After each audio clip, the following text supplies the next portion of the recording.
Monday Night Rugby on Off the Ball. With Vodafone, official sponsors of the Irish rugby team. Team of us. Everyone in. Now let's reflect on the weekend's rugby. Matt Williams is there. Hi, Matt. Hey, Joe. How are you, mate? Yeah, very well. All good? Oh, going great gun. Spring in the south of France, mate, and semi-finals and finals footy. It's a great time of year. It sure is. So we had some interpros over the weekend. Let's start with the game up in Ulster. 14 points to 13 win for Ulster against Leinster. Leo Cullen made about 15 changes for this one. So it seems really the frontliners have been held back for the big games at the moment. And clearly Leinster feel that's okay. That's enough to be in the right kind of shape for Saracens. Yeah, it's an interesting one. The weekend, apart from Munster, the Munster team, it was a bit of a mirror into the future because there were so many good young kids playing. It was a good game up there too. It was had some quality about it, and but none of those or very few of those guys, I think, if any, will make the match day 23 for Leinster. Maybe one or two of the Ulster players will make the match day 23 for their quarter final as well. Interestingly, one of my old mates and Darren Cave was captain in one of his last games for the club, and 220 odd games. But it really was, in some ways, a game of irrelevance in a lot of ways. Even though there were 17,000 people turned out to it, which was a wonderfully supportive day. Yeah. Except that we did see a lot of very good young players, and the game was played with a lot of passion. It obviously meant a lot to the young guys that were wearing the jerseys. If not a lot for the outcomes of the playoff games over the next few weeks. Yeah, it was certainly played with plenty of intensity. Even that fairly crucial 2, 3, 4, maybe even 5 minutes in the end, around the hour mark, when Ulster were knocking on the door, and it looked like the Leinster defence might hang on against all odds. A 14-man Leinster defence at that stage, right in the try line. But eventually Ulster went over, as they kind of, logic dictated they would. But it was a hell of an effort. Yeah, every time Leo's put faith in young players in the last 3 or 4 years, they've really delivered. It's not. That's why I'm certainly not saying it's a seconds team, and I don't think people around Ireland should say that. I mean, it's really fantastic that the academies in the 3 provinces are producing so many good quality young guys, and that's obviously showing that by the fact we've got all 4 provinces playing in the playoffs. There's no Welsh teams in the playoffs, and all 4 teams made the playoffs in Europe. Even if Connacht was in the second tier of that competition, they're still making playoffs, and that has to be said. We have to say that's a lot of that is due to the young players coming into the system and supporting the senior players when there's an injury. We're seeing that right across the board, and they tackled their heart out. Leinster, their young forwards really stood up and had a go, as did the Ulster boys. And you've got to say that every point that both teams played, they earned. There was no one giving to them. There was no errors. There was no lack of quality out there. But it was a really. I think it was an uplifting day in some ways. Just quickly, some text with Darren Cave and telling me how much he enjoyed it. And, as he was captain in one of his last appearances there, it was a special day for him, and he really got a kick out of being with all those young guys and seeing how they played. So it was a really good day for Ulster rugby, and I think a lot of pluses in there for Leinster as well. Yeah, it's probably been tough for Cave in many ways to have to play some of his best rugby in the Brian O'Driscoll era, quickly followed by the Gary Ringrose era, and such other breaks in life. But for Ulster, he's been fairly phenomenal. It was interesting watching on the TV coverage beforehand. Donnacha O'Callaghan on Air Sport was making the point just before kickoff that Ulster have really got their basics back in order, and it's given them a big platform, and their set piece is good. And right in the first minute, they were in a precarious enough position, just one of those tricky positions where they're in their own corner and they have to exit, and they got a rolling maul and won the penalty, and it was a real show of strength, and it really exemplified what O'Callaghan was talking about. And that maybe has been the real takeaway from Ulster this year, that yes, you've got the talent of Stockdale and others have emerged, but they've sorted out some of those basics which were malfunctioning over the past few years. Certainly the feedback I was getting over the last few years, Joe, was it was a very, very unhappy camp. Right.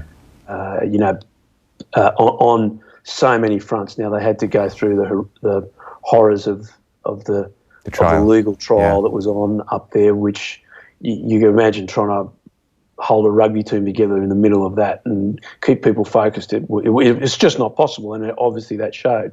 But there was also so many changes in senior personnel. Look, I think Les Kiss is a great bloke, but I think he found the director of rugby role and the heading it up very, very difficult. It's a huge change from being a D coach, which, there's a lot of parallels are going to be made with Andy Farrell coming in as well on a similar front with Ireland. The roles are totally different, and they just didn't work out. And it was pretty obvious John O'Gibbs just wanted to get out of there. He was on whatever train was going, he was taking it. And I think to Dan McFarlane's great credit this year, they've turned a lot of that around. You can tell by the performances that they're a happy group. They're playing for each other. They believe in the jersey. They believe in what they're doing. And when you come back and you focus on those simple things, and there's a wonderful quote about that. It's the simple things done with incredible aggression and ruthless proficiency that make a rugby club and a rugby team function. A lot of it is not bells and whistles, and people outside would think, there's a little special move and a special play. It's exactly what you said there, Joe. It's winning a line out, bringing it down, getting into a good structure in a maul, taking that ball forward and having the mental fortitude and the belief in your coaches and your systems to keep it going until you get a penalty. And I think that's much more easily shown too in defence, as I often say. It's a great barometer of team culture and spirit is how you defend. As you said, Leinster defended very well, but so did Ulster. Ulster weren't giving away any points cheaply, and I think that's a great indication of how far they've come in that 12 months, because it was a very, very unhappy place in August of last year, and I certainly know that they were a lot happier boys, the night before the quarter final down in Dublin. I bumped into a few of the guys, and they had smiles on their faces, and they had nothing but positive talk going on about the club, which is wonderful for Ulster rugby. Fergus McFadden was lucky to stay on the pitch to score his try, wasn't he? Yeah, there was a very interesting conversation being had. led with his head, but they couldn't figure out what it hit. He's got to have hit something. Sean Reedy pointing to his lip might have given them a clue. Yeah. Look, it was. I'm joking about something. I don't condone any of that, but he was certainly lucky to stay on the field with that particular incident, and you got to sort of smile at it though. It was reasonably innocuous in some ways, but if the TMOs had been a little bit more thorough, there might have been a different outcome on that. Yeah, I would have thought so. It was a strange one. I thought it looked, for all intents and purposes, like he was done for, because the camera was fair. It was pretty clear, I mean, you can't say he definitely did it, but I mean, we all saw pretty much something similar. And I think, was it Eddie who was on CoCom that I was watching? No, Bernard Jackman was saying, he's a very lucky boy, but he stayed on and took his try well. Leinster are losing John Fogerty. He's moving up to the international setup. Yeah, John's just done such a fabulous job at Leinster. He's a lovely bloke, got a great personality for a coach. He's always got a smile on his face. His fellow players that played with him, speak so highly of him, and the way that he's brought that Leinster scrum through and learnt off some very good scrum coaches and developed his own craft. Speaks highly again of the Irish system, and I'm really glad that they've gone for someone like Fogs, and they haven't looked overseas. They've gone for a local guy who's been trained very, very well and can now step up. He'll be a big loss to Leinster. I've no doubt that he'll be around, but that Leinster scrum has been exceptionally powerful over the last few seasons. Has been more than steady. It's been a weapon.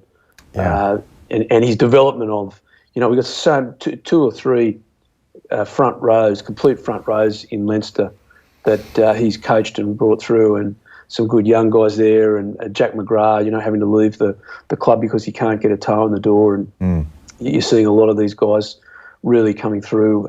Speaks a lot about Fogs, and I think that's a great appointment for him. But Leinster will miss him, and they'll have to do a bit of thinking now about how that goes about. Yeah, it seems Robin McBride is the man they've replaced him with fairly quickly out the door. So he's coming in from the Welsh setup. He's been involved there since about 2006. So it's McBride who's coming in as, quote, an assistant coach, but I presume it's a like-for-like replacement. Well, Robin's, I didn't know that. That's surprised me. But Robin has huge experience in that role.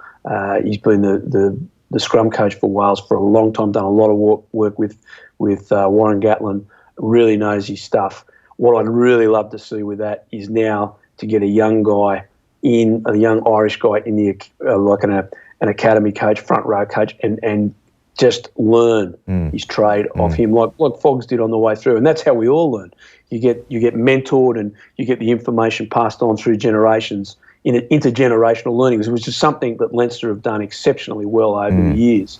We were just talking about Leo's own journey and how the lineouts, he's become such a wonderful coach of the lineout, and who he learnt from over the years. And you look at all the guys that, from Willie Anderson, and he went over to, when he was at Leinster 20 years ago, who was a great line-out coach. He went over to Leicester and had spent time there with, was still playing with Ben Kay when he was over there, and Johnson had just retired.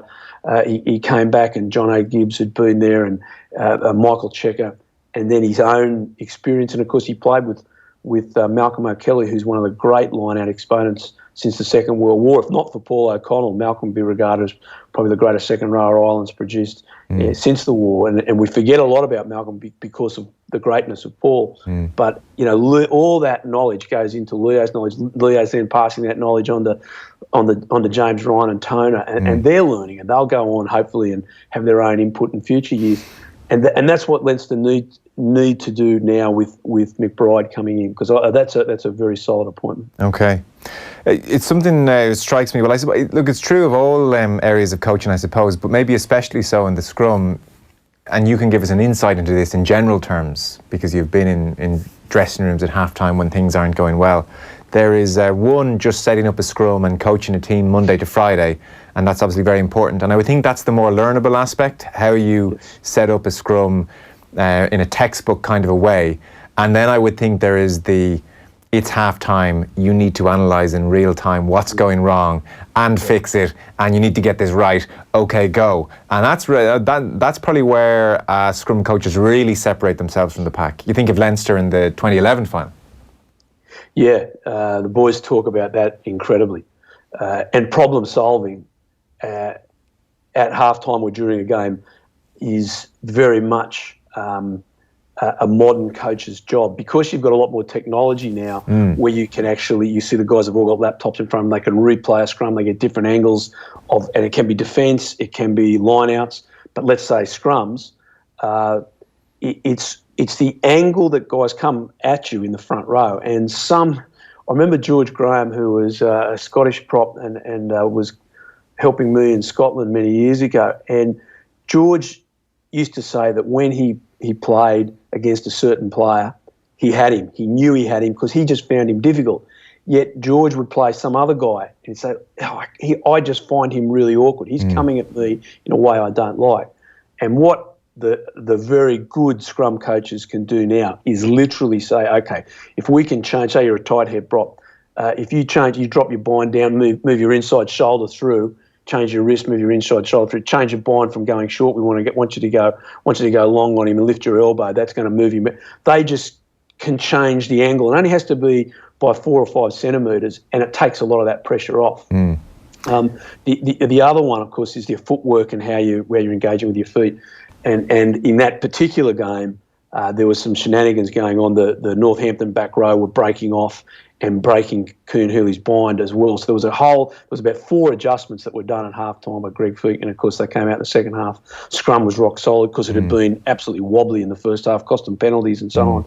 And they put in one of the great halves of Irish rugby and won the European Cup. It shows, doesn't it, how reliant head coaches are on, for instance, their scrum coaches. Like history judges Joe Schmidt differently, as unfair as that might be. Or we had Andy Friend on the show.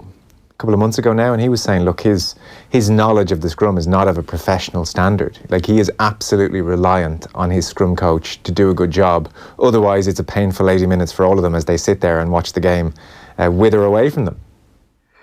Yeah, I think certainly it's so technical, and I think unless you've played in that front row for a considerable period of time and really studied it, you don't know. I can go and put together a scrum, as you say. You can put together a scrum. I can definitely get kids going, and all that sort of stuff. And I can put together a professional scrum. Yeah. But to problem solve when your tight head prop is having a bad day and his right shoulders, he keeps spinning on his right shoulder, I don't have an answer for that. And you need a specialist to say, and that's it, mate. Solve the problem. What is that problem? I need it fixed now. And that's why you have these a great scrum coach can do that.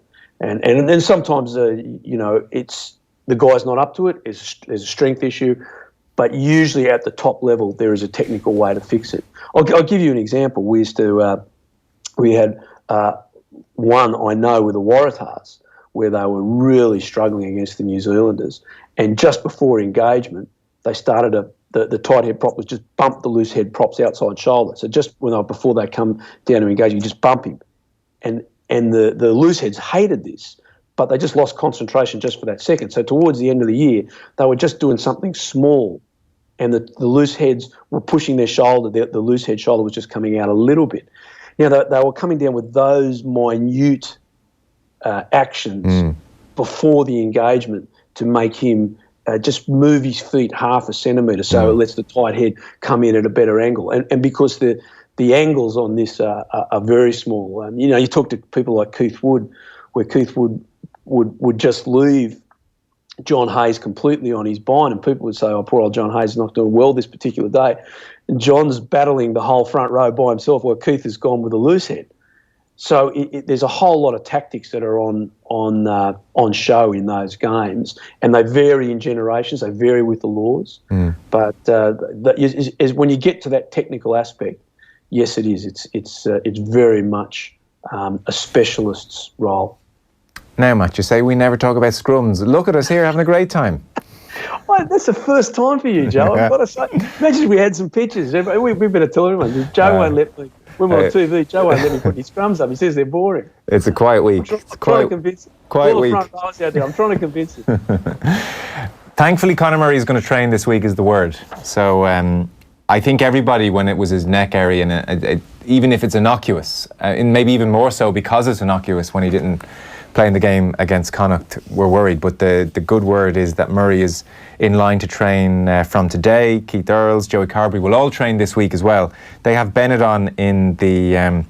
I'm not sure I can call them quarterfinals when there are only two of them. There's just an adherence to the basic of maths. I don't think... they're being called semi-final playoffs. The quarter-final I just can't do when there's two of them. But the match against Benetton anyway. So it seems they'll all be available. Johan van Graan's been talking about their warm-ups. 5 times this year they've had to change starting 15 ahead of kick-off during the warm-up. Certainly Keith Earls dropped out before Cardiff Blues. Chris Farrell was withdrawn before the Castor match before Christmas. I'm pretty sure Keith Earls dropped out as well away to Exeter very early on in the Champions Cup. Might have been the first weekend. Anyway, Johan van Graan was saying he's no concerns. He certainly didn't dismiss it as a question. He said it was something, we've been thinking about and asked ourselves, but we're not seeing any pattern to the drills or the nature of the injuries across the warm-ups. I guess you can just be a bit unlucky. 5 times this season. Did you ever have any run where for some bloody reason everybody kept getting injured in warm-ups? Oh, no, we touch wood. I'm grabbing on the table here. No. You do your analysis on your injuries and you work them out. If you start getting a lot of soft tissue injuries, as in pulled muscles, that can really trigger something you're doing wrong. Are you overtraining? And nowadays with the technology of the sports science, very, very difficult to do that. But when you're getting contact injuries, that's just the nature of the beast. Yeah. And apparently what Connor did there was pretty innocuous.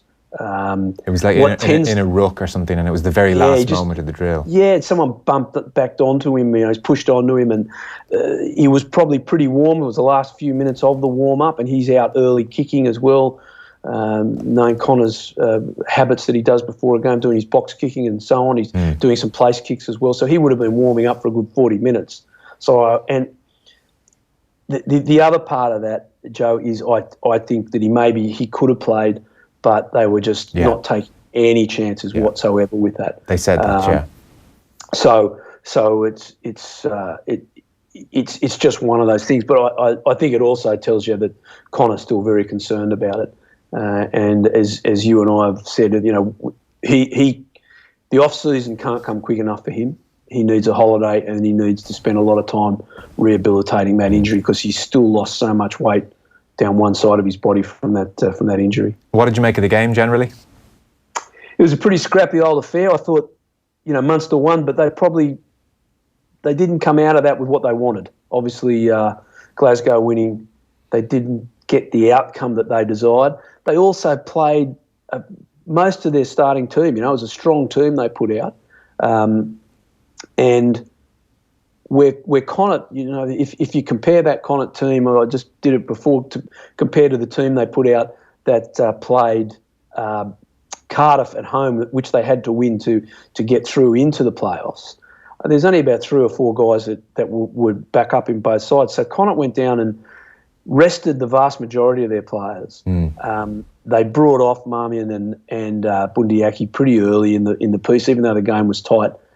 But they fought and fought and fought right through to the end. And, you know, it was a lot closer than I think the Munster players and staff would have liked. And that's certainly not taking anything away from Connacht, but Connacht didn't put out their best side, which says a lot about the strength that Andy Friend is developing down there. And those Connacht boys fought their absolute heart out for the full game. You know, probably if Conway, you know, poor guy, he's going to regret that for a long, long time. If he had to put that ball down and they got maybe a 2 or 3 score break on Connacht, things might have been different. But when you let teams stay within that 2-scoring band of margin, they tend to believe in themselves and they hang in there a bit longer. And that certainly was the case with Connacht there. And, you know, Hanrahan dotted down just at the end to really put it away. But Munster was scrappy enough. And, you know, I think the question, Joe, like, it's a real one, is at what point is that heartbreaking semi-final loss, when is that going to be put in the bin? And so that they're mentally ready to just go at what they've got left for the rest of this season, which is, you know, they've still got a great opportunity this season. Yeah.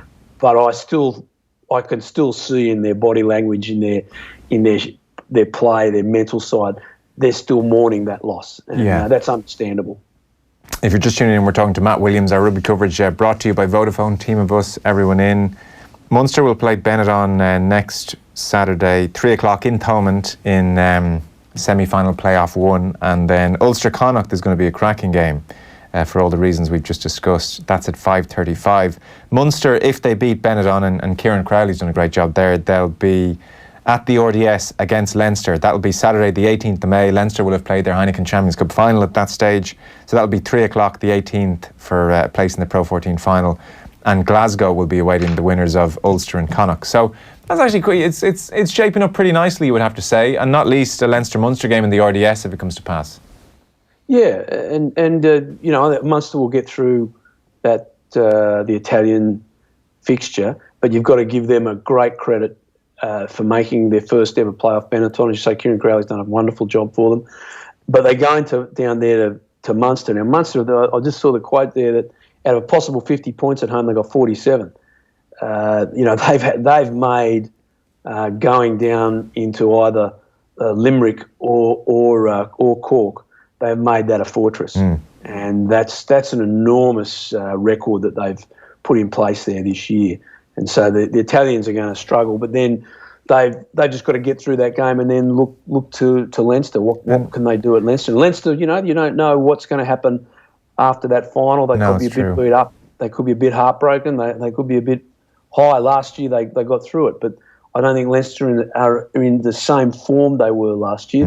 But let's not get too far ahead of ourselves. I think that Munster team need to get out and put in a good performance for them, and then they've got a week off, which I think they need as well.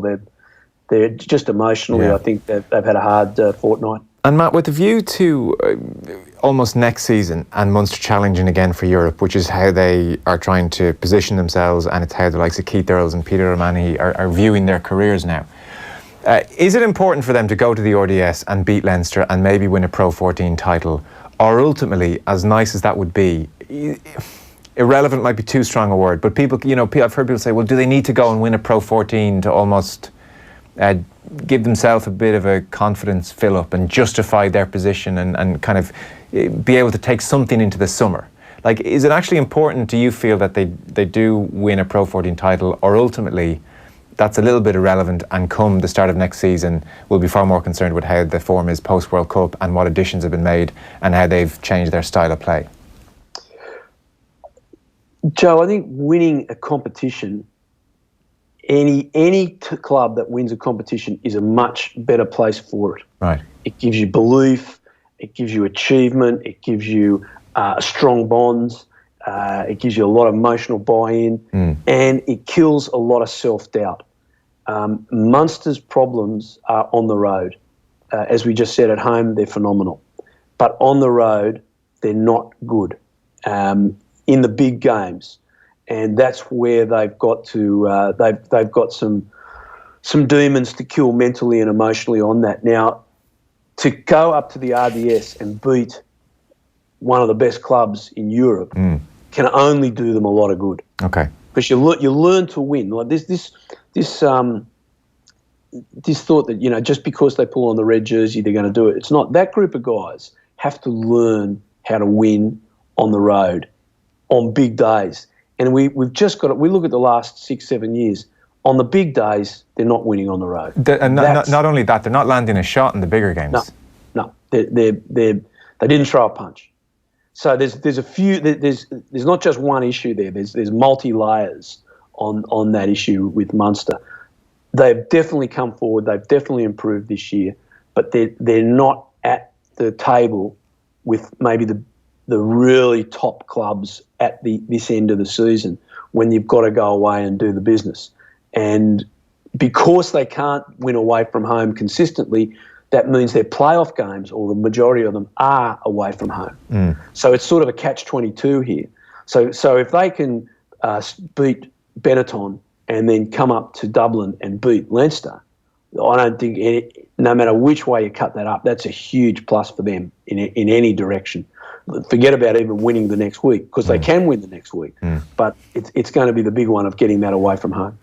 Interesting times ahead, and Joey Carberry rocking up at the RDS will be fun as well. Just a last quick point. Next year, Six Nations, it'll be all change on various fronts, not least coaching tickets. So Bernard Laporte has said that Fabian Gaultier is going to take over as the French coach. We would have seen him most recently at Toulon. He took them to Thomond Park for a quarter-final last year. Does this strike you as a good appointment, Gaultier? Yep. Fantastic. I know Fabian Gaultier. I suspected he would be the next national coach. I met him a couple of times and had really good talks with him. His English is very, very good, and he's a highly intelligent man, very charismatic guy, very articulate, has great ideas on the game. Is not blocked in his vision like I think a lot of French coaches are. He has a broad vision for the game. I think he'll unite that team. He'll assemble a good staff around him. Ibanez is coming in as manager, which I think is a fabulous appointment. And that manager's role is in France is almost an ambassadorial role. It's a role where they go out and they talk very passionately with the clubs. They get people on side. There's the politics of it. Joe Mazzo, which many of the rugby guys would know, Joe did it for 20 years. Wonderful old player in the 70s. Centre from Narbonne here in Perpignan. Joe's just an absolute gentleman. He's loved around the world. And I think Rafa Ibanez will be exactly the same, which will take a lot of pressure off Fabian. And there's a good crop of young players coming through in the French system. And the French are trying to reduce the number of foreigners. It's not been as fast and as successful as they want, but I think in a couple of seasons, Fabian could really do a good job with his French side. Okay, interesting times. Matt, super stuff. We'll leave it there. Thanks a mil. Pleasure, Jay. Great to talk to you as always, mate. Cheers. Matt Williams there on the line. And if you're watching on Facebook, Twitter or YouTube, your comments will go into our Heineken Comment of the Week draw, our Heineken Star Comment draw, and we'll come back to rugby on the Wednesday. Now, stay tuned, because after 8 o'clock we're going to play you our interview with Pat Smullen, who needs no introduction to racing fans, 9-time champion jockey, and he was gearing up for the new season last March when he was diagnosed with pancreatic cancer. So as you can imagine, it's been a fairly devastating year for him and his family, but he's been fighting very hard, and we were out at his house down outside Eden Dairy this afternoon. So we're going to play that interview with Pat Smullen. That's on the way after 8 o'clock. Monday Night Rugby on Off the Ball. With Vodafone, official sponsors of the Irish rugby team. Team of us, everyone in.